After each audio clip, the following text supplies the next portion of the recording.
what I want to talk about initially before we get into the slide presentation is I want everybody to know right now there is no proposed county tax in budget. That won't come out till next week. We'll be given that. We, the commissioners, will be given that on the morning of June 4th. And then there will be a resolution put forth on June 5th if there's a tax increase associated with that budget. And then there will be 21 calendar days before there's a vote on June 26th to either reject or accept the budget as proposed. So the only thing that I'm going to say about the county side tonight, and then we'll get right into the Department of Ed budget, is I have a real issue with any tax increase on the county's budget for one major reason. As a county commissioner, I would say there's not certainly not 6 months goes by without a business or a developer coming before the commission asking for tax relief on developments or bringing their manufacturing here or expanding their manufacturing here. And who brings that to us? The Chamber of Commerce brings that to us.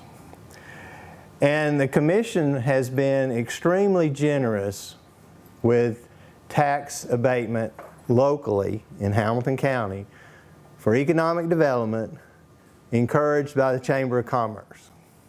Extremely generous. To the point of the tax abatement for this year alone is $24 million. $24 million in property tax abatement as incentives for developers and manufacturers to do their business here in Hamilton County. So what really gets my goat is when the chamber, the same chamber people, come before the commission and say they're advocating for a tax increase. Whoa, wait a minute. How much of a tax increase? Well, if we talk about Mayor Coppinger's workshop tax increase, which was back in early May, it was 15 cents, but that's a wish list, and we see that every year. And by the time it gets to the point of voting on it and officially, it could be significantly less. I expect it to be significantly less. But my argument is, you, the chamber, asked for tax abatement on developers and business people, and then you turn right around and put the burden of that growth, which you got to have more services like police and fire and sewage and water and everything else that goes along with it. Then you put that burden to collect that money back on the regular citizens, which I are one. No, I don't like that. It's not a fair balance to me. So that's all I'm going to say about the county budget, and that's the argument you'll hear me screaming about in the next month. So we're going to talk about the proposed or the approved budget from the Hamilton County Department of Ed. There's been a lot in the paper. There's an article in today's paper. Tucker's here, your school board representative. I appreciate him being here. He and I are on very opposite sides of this fence. I'm going to show you what I found. And I was presented this budget I think May 4th was when Dr. Johnson put his budget before the commission. So I've had it for a little less than a month looking at it. And at a community meeting Tuesday night, there was some to me, disturbing answers to some very direct questions to the chairman of the school board. Now, this is not a personal issue between me and Joe Wingate. It's not a personal issue between Tucker and I. This is not personal. This is a county commissioner that's trying to look at being a good steward of the tax dollars and how well they should be spent to get results, versus a school board member that's looking at philosophically and ideologically what's good for every student in our school system. So there's, different views on this. The disturbing answers to the questions I asked was two things. Chairman, have you done a line item review of the budget? No, I haven't, Commissioner. I trust Dr. Johnson with our money. Okay. That's his position. I think that's the wrong position. As chairman of the Board of Education that's responsible for over 60% of the tax revenue that comes into the county. Being a chairman of the school board is a huge responsibility, and to ignore the dollars and cents in a budget is just unacceptable to me. The other question was, why do you need a PR department of $550,000 and 5 employees on a free service that should be, open to the public all the time? And his answer to that was, Dr. Johnson wants to control the message. Well, the operative word to me there, and I pick up on these little words like effective, efficiency, control, message. Operative word on that response was control. Control the message. I don't agree with that, and I'm going to show you why. So we're going to get right into the slides here. This is a statement that was, and you'll notice that my slides have a source on virtually every slide, which is not the case with the 83 slide presentation that Dr. Johnson gave me on May 4th. Dr. Johnson told the crowd of a recent community meeting that the budget is a statement of values. Whose values? His values, my values, your values? Statement of values. That's what his budget is, a statement of values. Well, my statement of values is way beyond my checkbook. I'd like to have a 50-foot yacht and a house on the beach and a couple of nice cars, maybe a Porsche, maybe a Ferrari. Yeah, I'd like that. Where you put your money is your values, right? Pardon? Where you put your money into what you value. That seems like a completely reasonable thing for me to say. You put your money where you can what you can afford. In what you value. What do you value most? But you got to be able to afford those values. I'd like to have a Cadillac Escalade every year, but I can't afford that. That's my value, but I can't afford it. So that's an interesting statement of my values. When we're talking about asking for $34 million beyond the revenue. Then on May 16th, the interim executive director for Chat 2.0, and I quote, "Looking at where we started and where we still have to go, there is great hope and promise." Hope and promise. That's what I read a lot about this budget. Hope and promise. Hope and promise. I want to see documentation. I want to see data. I don't want to see hope and promise. I'm standing between a blank check and tax increases and trying to use every dollar that we have efficiently and effective. Okay, here's a website right off the Hamilton County Department of Information website. I don't know if my pointer don't show up on the screen or anything, but we do have this. If you look right here, total enrollment 44,444. That was as of October 1st, 2018. That's not average attendance, which I don't have that number. The interesting number is right down here, $9,967 spent per student, 2018-2019. So, You multiply those two together, and I just do simple math trying to make sense of all this. 444 times 9967, $442,973,350. Now that is what the Hamilton County Department of Ed published last year is what their budget was. We're going to see that that number is hard to determine with the other data that's out there. Where do we stand in state rankings? This is one of the latest rankings by U.S. News and World Report. Georgia stands at 18, that's pretty good. I like that, top third of the country.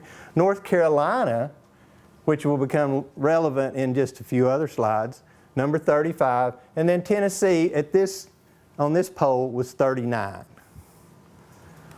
Now what's the relevance there, Commissioner? The relevance is, according to Business Insider, teacher average pay and investment per student. I don't know what the average pay of the county teacher is because I can't determine how many teachers in our system. I'm told there's 2,800 teachers, and I'm talking about the person that stands in front of a classroom and teaches a curriculum to a classroom full of students. I'm not talking about any other support staff that may come through the door. And I'm including art teachers, choral teachers, band teachers, all those kinds. Those people are actually, I think, are teachers. But coaches and directors and assistant teachers, I don't count them as teachers. So I can't come up with that number. So the best I could come up with is on this ranking, Georgia's 24 at 54,000, Kentucky, North Carolina, Alabama, Tennessee. Okay?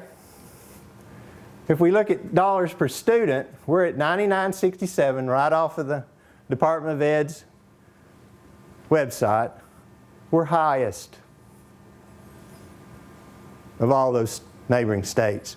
The interesting thing about this slide is all of these states have state income tax, and some of these states, North Carolina and Alabama, they have state and city income tax. So these people in those two states, I've been in part of these two states. I know their taxes are a lot higher than Tennessee. And I'm working in Georgia right now, so I know what I'm paying in state tax. So why do I show you this? I show you this because the teacher pay argument that the Department of Ed keeps talking about, our teachers are paid less than anybody else. Okay, let's fact check that and see. Well, let's assume for the moment they are. Right here, we're paying more per student than any other compared, and our teachers are paid the less. So what's the big gap there? The big gap is support staff. Yes? So what is it that said our teachers are paid less than anyone else? Well, Joe Wingate, chairman of the board, said it Tuesday night. Dr. Brent Goldberg, the director of business development, he said it in the presentation. It's said all the time. Teacher pay, teacher pay. Our teachers aren't paid as well. Well, let's look at another source on teacher pay. This source is the National Education Association. Teacher salaries, national average, almost $60,000. But I'm more interested in what our neighboring states are paying. So we're right in the middle. Now this is average statewide, okay? On this graph is almost $50,000, you might as well say. Interesting, North Carolina is average less than Tennessee with a state and city income tax, and if you'll recall, the ranking was higher. So why are we using more money to get less results? Those are the kind of questions I ask. One of the things that's been in the news just lately is all the social workers that they want to hire. Well, national benchmark Boom, right there it is. On slide 25 of Dr. Johnson's 83 slide PowerPoint, he uses national benchmarks twice. But he doesn't give you a source. So I called the person that put that slide together and I said, where is the national benchmark? Give me a website. Now this is the website they gave me. American School Counselors Association. There's the benchmark. Boom. Okay. By their own data, this is the ratio of students per counselor by state. I took just about half of the states to get it all on one slide so you could read it. Massachusetts, #1 academic rated state in the nation, 410 students per counselor. And they have about 1 million students in the state. There's only one state in this group that meets or exceeds this. It's New Hampshire at 220, and they have 182,000 students in the whole state, less than Davidson and Shelby County combined.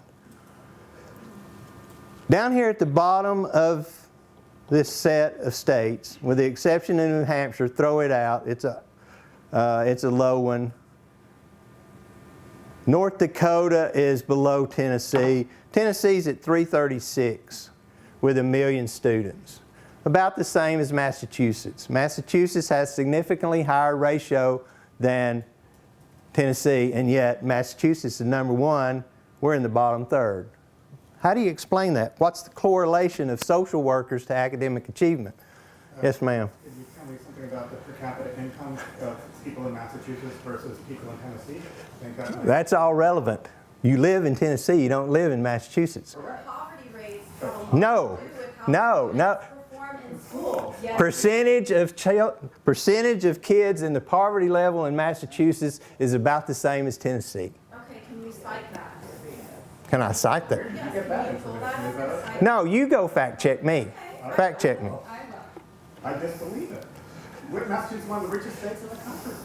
Massachusetts is also the most expensive place to live, so it's all relevant.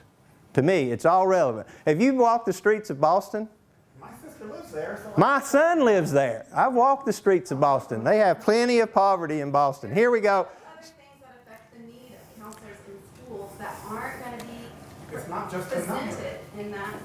Look at the relative states in the South. If you want to look, forget the #1 state. Let's see where Georgia is. Georgia, 476. They're even higher than Massachusetts. They're right across the border. You're going to tell me they have less poor people in Georgia?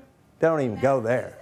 Don't even go In there. Massachusetts? Then Tennessee, we're talking about South. No, we're not talking about the Northeast. Massachusetts and pointing that out. I'm pointing it out because there's no correlation between number of social workers and academic achievement. That's what I'm pointing out. You didn't understand my... So we don't need any social workers then? No, I didn't say that. But if there's no correlation whatsoever, why even bother with it? Why bother with giving me a national benchmark when there's no correlation? Okay, starting salaries. Hamilton County versus Catoosa County. I'm always being told that Georgia teachers make more than Tennessee teachers. Simply not true. Starting salaries for bachelor degreed teachers, BS degreed teachers coming right into the system for Hamilton County per Brent Goldberg, Chief Business Officer, May 16th of this year, $39,592. Catoosa County, starting salary for same person per Denia Reese, the 14-year superintendent at Catoosa County, and the 6% state income tax, $36,000. That's a fact, people. I didn't make these numbers up. Now, we're going to go through some slides of the line item budget real quick. I don't want to get too deep in the weeds here because we don't have a lot of time. But we're hearing a lot of misinformation from the Department of Ed about the numbers. They're saying we're asking, the growth is 9 million. The growth is 19 million. $18,944,000. That's the growth, that's the real growth number. They're saying it's 9 million. Here is this was taken right out of this book. This is photographs right out of this book, unretouched. This is factual data. Their growth money is almost $19 million. It's not $9 million. Gives them an operating budget without the $34 million of $443 million. I think that's no, you have to take that off of that. It's $409 million. Well, see, that don't even add up to what they've spent last year according to their own website. So where is the real number? That's the tough part about trying to do research about this. So there's the real growth number based on the approved budget, fiscal year 19, $390 million. That is the real growth number, not $9 million. Okay, here's just some shots that throw up red flags to me. I don't get to ask questions because commissioners don't get to line item negotiate anything. It's not in our bag. We have to vote up or down.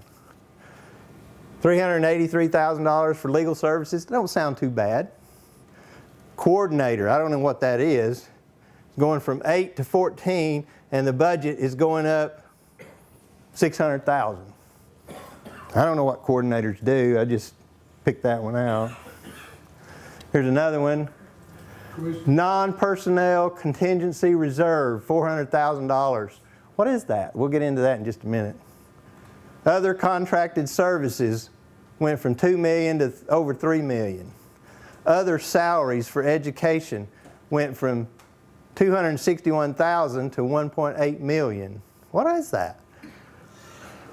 Let's see.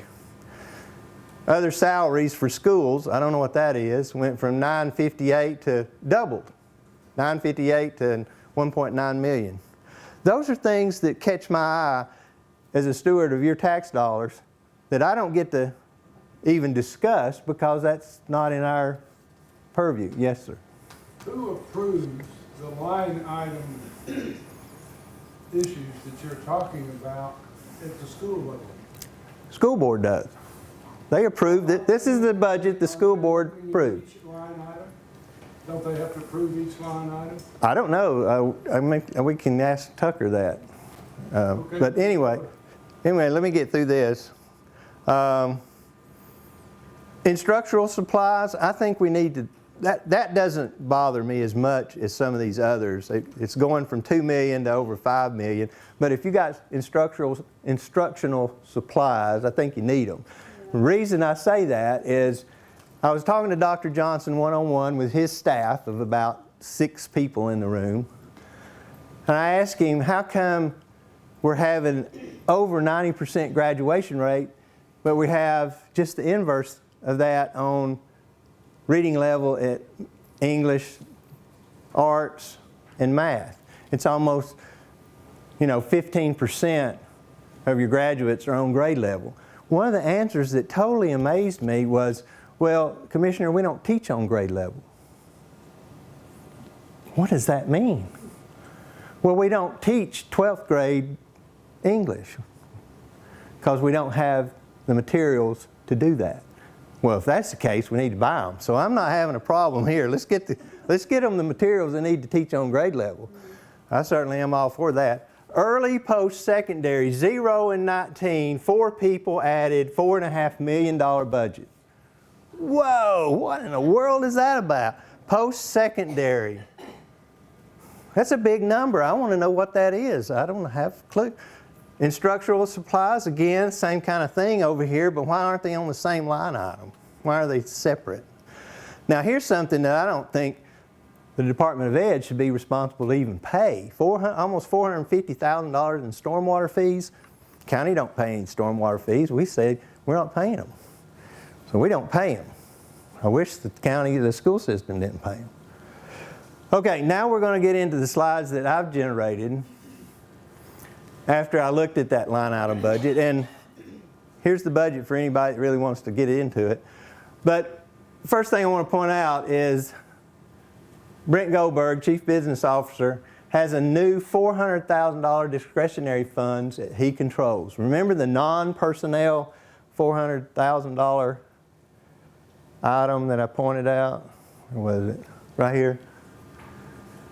That's his discretionary fund. I got raked over the coals by the media for having a $100,000 discretionary fund, which I spent mostly on school projects.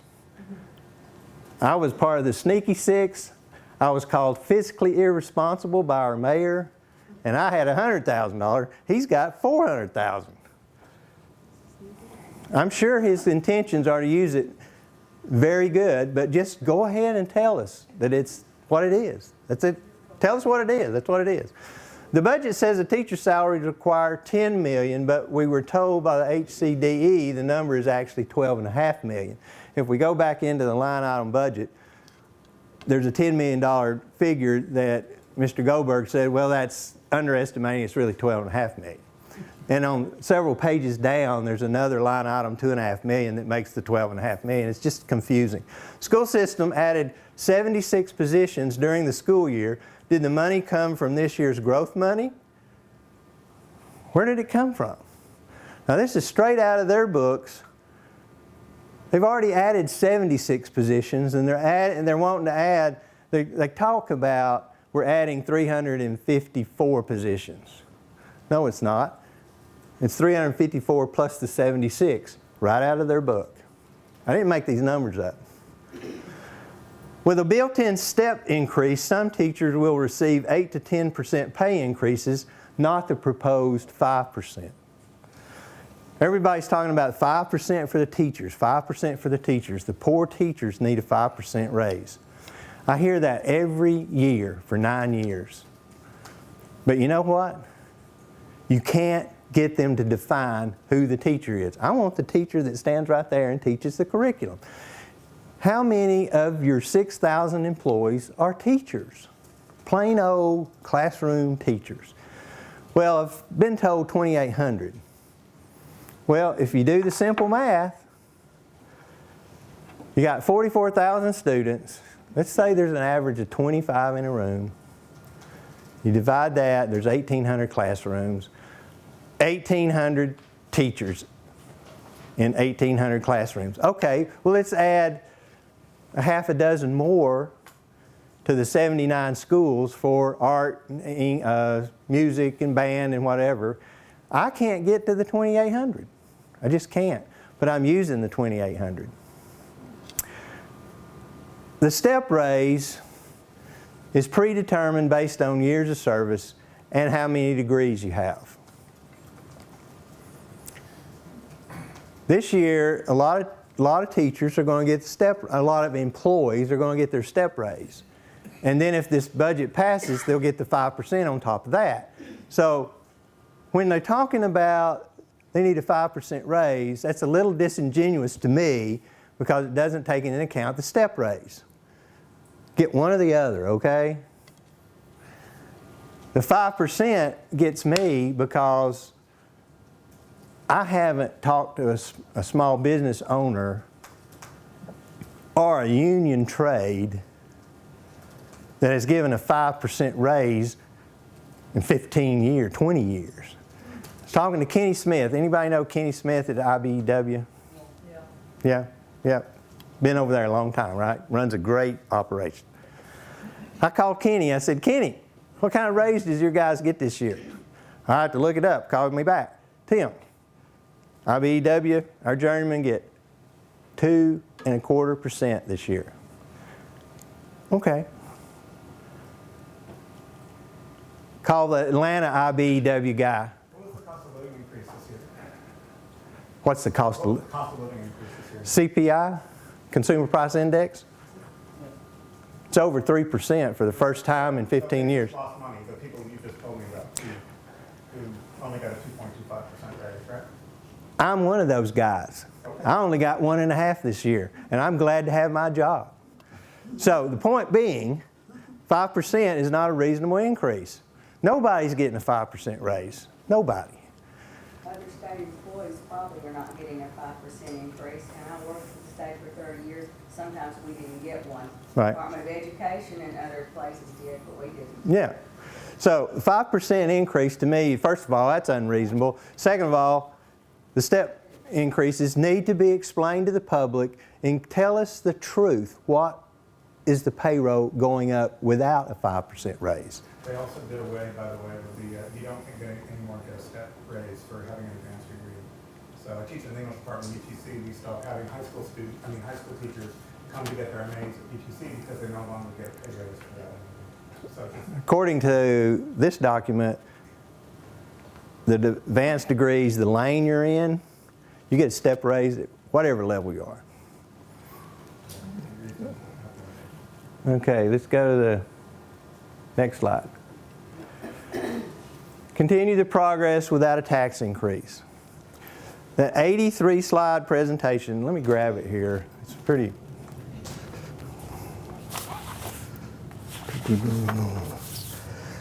Here's the slide presentation printed front and back. 83 slides. Most of these slides are talking about how good things are going in our system. And that's, you know, that's a credit to Dr. Johnson and his staff. They have turned the ship, and now we're at least trending upward instead of flat or down, which was what was happening under previous superintendents. And this is the fourth superintendent I'm serving under. So they're doing all these good things, great things. It's all in here. 25 schools met some kind of number 5 level of improvement. And it's just full of good stuff. Okay, my position is you did it with your available funds. You're going to get 19 more million. Stay in your means. Keep on the track. Keep doing your job. I love it. Schools start with 19 million in growth revenue over 2019 without a tax increase. The reason that you have to add that number to that number, every year the school board has to approve a budget, and then they have to come and ask the commission not only for the funding of what they had the previous year, but they have to ask us for the growth money. By state law, the commission cannot give the Department of Ed a penny less than what they gave the previous year. Not a penny less by state law. We don't have to give them the growth money. And the growth money's been significant ever since I've been there. The total budget, as I recall, in 2010 when I started, was about $375 million. This budget proposed, as you will see, is significantly more than $375 million. Here's the statement. We're doing great and making progress is what the school board and Dr. Brian Johnson repeatedly tell us. Great. Continue that progress without a $34 million tax increase. That's where I stand on it. School board wants $34 million in new money based on hope for the future, not based on documentation. Hope and promise. Okay, explosion of personnel costs. I'm going to have to apologize for these titles because I learned that classified are the non-professionals and teachers and professionals aren't called classified. So if you'll forgive me for doing that, I appreciate it. So fiscal year 19 classified employees 4333. That's your teachers and all your staff support. Proposed 4697. New positions 354. That's where that 354 number keeps popping up in the media. But the unclassified positions, which are actually classified, they've already hired 76. Already got them on the payroll. Where'd that money come from? So the total new positions for this budget is 430, not 354. And this comes right out of their documentation. There's the source. Talking about pay again. New position pay ranges from $18,000 to $112,000. Straight out of the documentation. Pay range mean Middle of these two numbers, $65,000. What's the average? $42,000. Still above, quite a bit above the starting salary at Georgia, Catoosa County across the way. Now, keep in mind, I don't have a say in this line item budget. But as a commissioner, this is how I study budgets.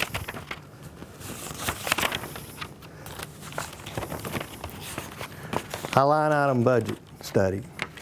Highlights are places that I would question if I was on the school board. Now, if we get back here at the back, you're going to see a lot. Here we go.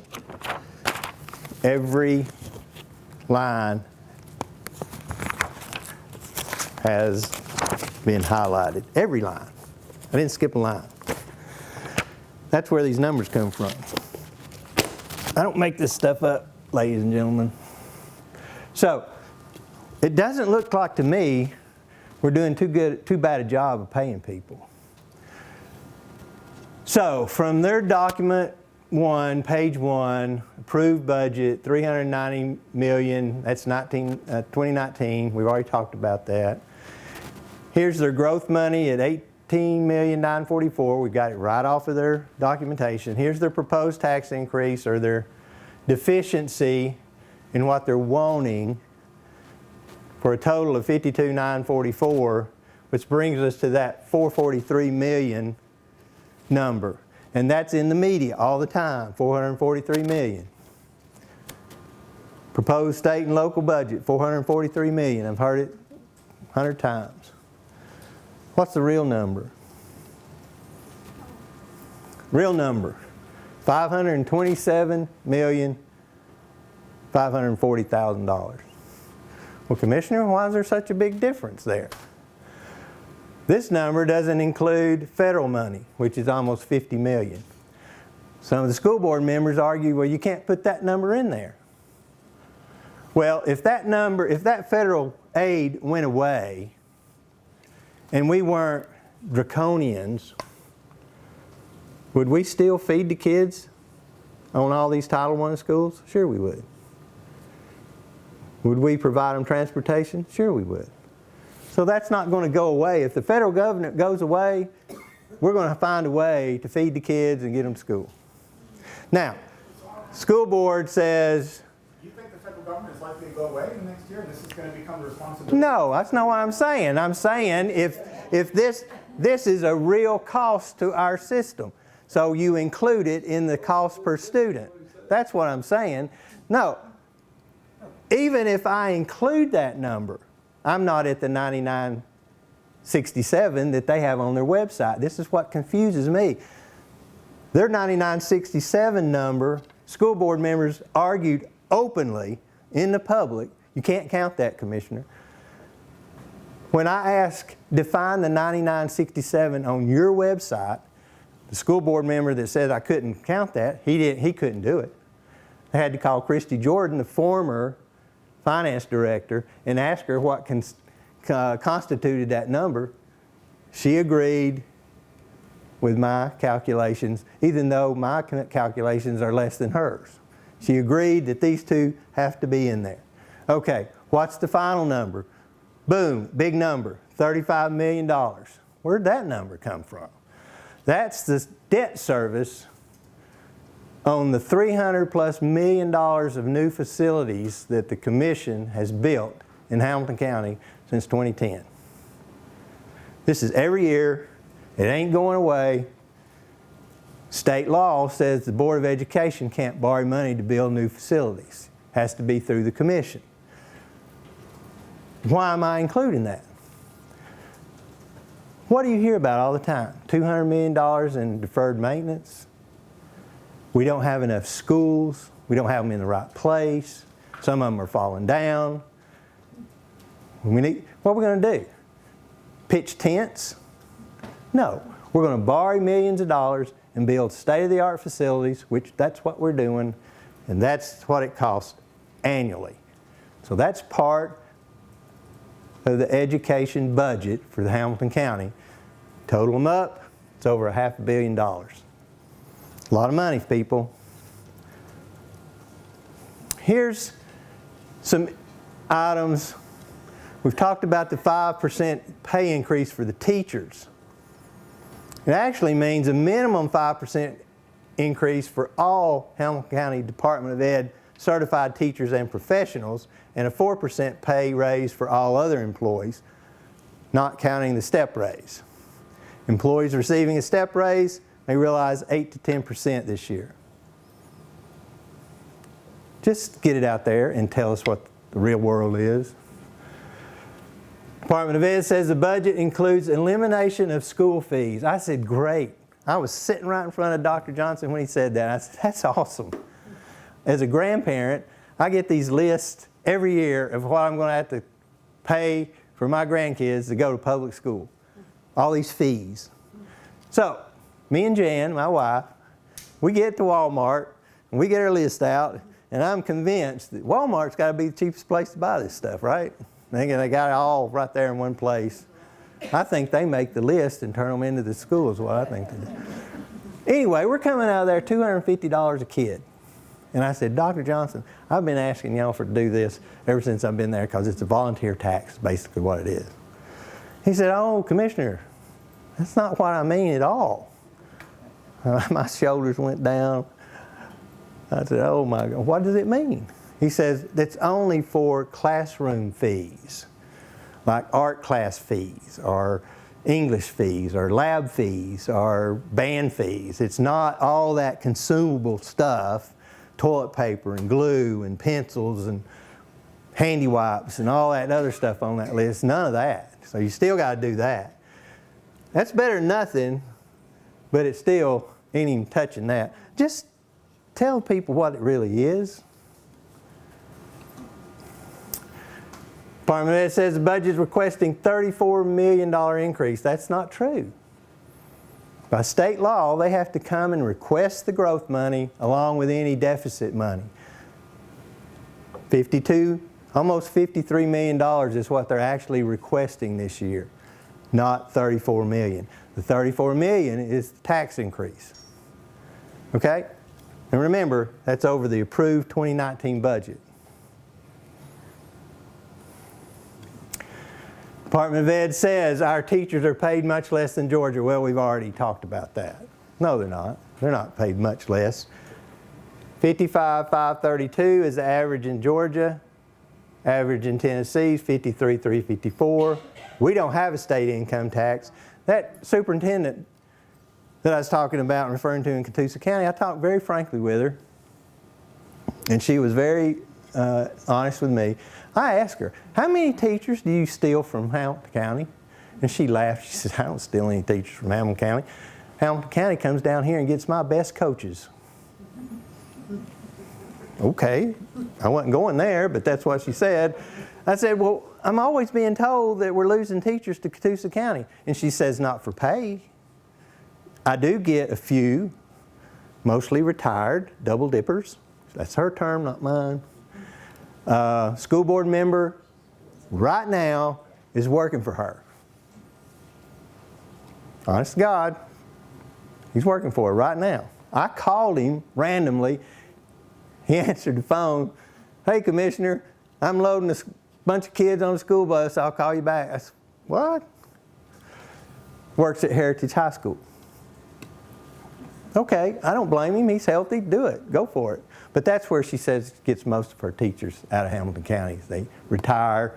They like the environment down there. It's not about the money. So don't tell me it's about the money anymore. We don't need a tax increase. Promote healthy skepticism and criticism of the proposed property tax increase. Ask and fact check. That's all I'm asking you to do. Get the facts. Insist on asking the question, where's your source on that? Don't put out national benchmark with no source. I want to know. And by the way, I applaud Dr. Johnson. I'll tell you why. He's got more information than I've ever had access to. Not that I agree with it. A lot I don't agree with. But they've spent I don't know how many hundreds of hours putting that together. And it's more than we've ever had, and everyone in this room has access to it. Go to the website, there's a yellow block that says 2020 2020 budget. Click on that, 394 pages. Go to page 60 through 98, it gives you all the numbers. We've never had that before. It doesn't say we can't ask the why. I'm asking the why. I think they're doing a great job with the money they've got, and I want them to continue on that line. I don't believe in some of the ideology of how they want to change the system compared to our neighbors. I don't see the data to support the argument. Now, that's all I've got. I want to open it up for questions. Sir? Growth money, you say comes from the Department of Ed. Where does that number come from? The growth money goes to the Department of Ed. It comes from your property tax and the economic development. Where did the number come from? What causes you to have that money? The finance department looks at the estimated tax revenue coming in on property taxes over the next year. And they just automatically kick in X number of percentage to go? No, that's real numbers. It comes out of the trustee's office and the assessor's office. They try to get those numbers as exact as they can because people are making budgets off of these numbers.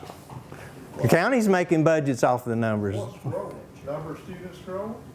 Is that what we're? No. You're not following me. It's the economic development. It's all the houses that are being built. It's all the new businesses out on how. Property taxes, property tax growth. That's what it is. Yeah. That's where it's coming from. I'm glad you brought up the number of. There's the students growing. For many years, I'd say up until about 2016, since I've been on, it was hovering around 40,000 students, 41,000 students. And since 2016, it's really jumped up. It's up almost 45,000 now. Okay? Well, when you look at the demographics, what happened for that growth? The Hispanic population has been the growth. I mean, it's our Hispanic population in Hamilton County is really outpacing any other demographic in the county way faster. Caucasian whites going down, blacks staying about the same, Hispanics going through the roof, and all the others are, they're not much there. But the difference from that 40 to 44,000 number is, if you look at it, it's pretty much all Hispanics. And Tucker was with the East Ridge High graduation with me. I don't know, Tucker. The Caucasians is a minority in that school. I mean, there's. East Ridge High School is the most diverse school we have. Yeah, it's really really amazing. It's certainly not the school I attended. Yes, sir. I'd like to ask Tucker a question. You voted for this budget, and so obviously you see things very differently, and I'd like to hear from you about why you see it very differently. Since you voted with the majority, I believe it passed easily, 7-2, is that correct? I don't want to take away from Commissioner Boyd. Well, what we'll do is once everybody's asked a question to me, then I'll turn it over to Tucker, and then we'll try to get out of here no later than 8 o'clock. Is that fair? Anybody else want a question? Yes, ma'am. I have a question, not about the budget per se, but this is where I've always been confused. When there is new school built, the county purchases the land, is that correct? Yeah, pretty much. But when the education department decides they no longer need that school and want to close it, they sell it, but we bought it, we the taxpayers, I guess at a fair market value. And why is it up to the school board to then sell that property for far less than fair market value? Good question and good point. Up until recently, and I would say since I've been on the commission, and the commission changed this while I've been on the commission, the new commissioners in 2010, we all asked the very same question when we started building Ottawa Elementary. It was the first school we built after I came on the commission. And I was asking the very same question. When they merged, the city and county merged, the county had title to all the schools. I mean, the Department of Ed had title to all the property. Since the merger, some of the schools have been jointly owned by the county and Department of Ed, and some actually are totally owned by the county. I can't explain that. I have no explanation of that.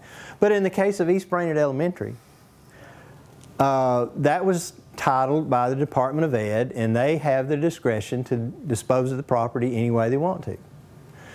At that point in time, the commissioners lobbied to have it auctioned off by a realtor, and under Chairman Evatt at the time, he retained a realty company to come in and auction that piece of property off. So it's done different ways on every instance, and it depends on if it's a joint owned, solely owned by the Department of Ed or solely owned by the county. A lot of prior to 2010, a lot of the properties were bought, built, and titled to the Department of Ed. Department of Ed can't borrow money to build it, so we build it. We, the county, build it, and then deed it over to the Department of Ed, because that makes them responsible for the maintenance and pulls it off the books for our maintenance, Public Works. Does that make sense? I hope. That's the best answer I've got for you. Anybody else? Yes, ma'am. We're talking about the growth of students primarily being Hispanic, Mm-hmm. and I know there's some bubbling growth with other. Do not that particular population have a greater draw on the resources available? Or as in more of a need for some of these resources. Typically, you have English learners, you have other needs. It's typically a socioeconomic level. Well, the question is about the burden on the resources for the Hispanics that have language deficiencies in English, basically, right? Well, I mean, yeah, but it's and cultural deficiencies, cultural changes. I mean, I think that there's just a different resources needed for that particular population.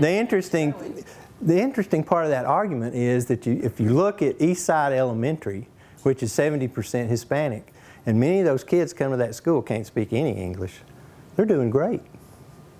They're doing really, really good with the hindrance they have.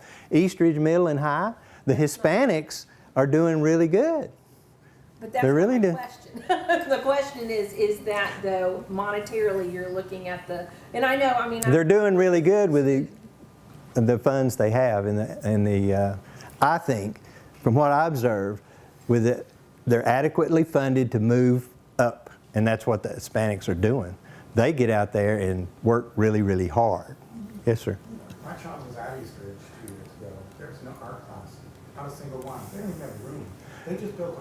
Which Eastridge? They're so crowded. Eastridge Elementary. They're so crowded. They don't even have room for an art room. They got an art room. It They was didn't being have. used They as a didn't. classroom. Pardon? They converted to a classroom? They do not have the room. They do not have an art room. They do not have an art teacher. In fact, what we did is we had to go out and we got an art teacher who would come in once a week. And if the family, after school, if the family could pay $150 a semester, that was the only way for you to get any art education at the elementary school there. Now you go over to, Normal Park. Oh, art every week. Of course there's an art room. You go to other schools, you got all this stuff.